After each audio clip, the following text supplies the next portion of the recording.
réconciliation du Burundi ne semble pas être une priorité pour les dirigeants en place, le mouvement Inamahoro se réjouit de cette nomination d'une femme à cet illustre poste de ombudsman, une première chez nous. Nous espérons que Madame Aimée Laurentine Kanyana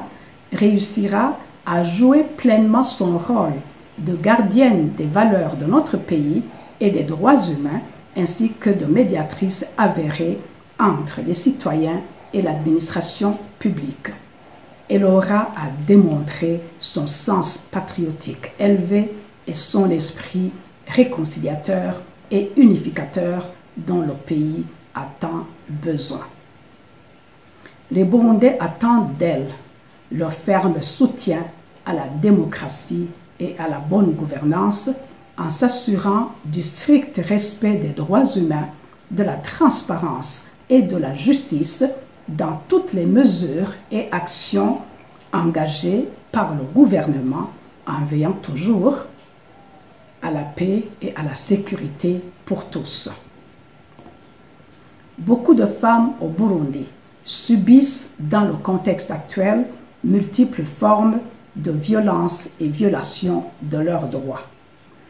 Nous attendons un message fort de la part de Madame Aimée Laurentine Kanyana pour mettre fin à ces agissements et affirmer que dorénavant, les droits des femmes seront respectés et protégés au même titre que tous les autres citoyens.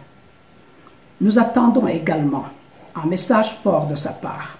appelant tous les Burundais et surtout les administratifs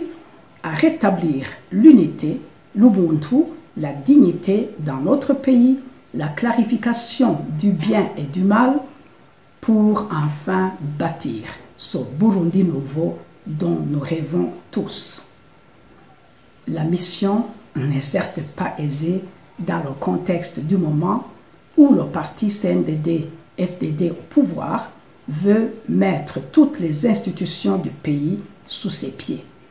Mais c'est aussi une responsabilité inhérente à la mission de la femme et la mère,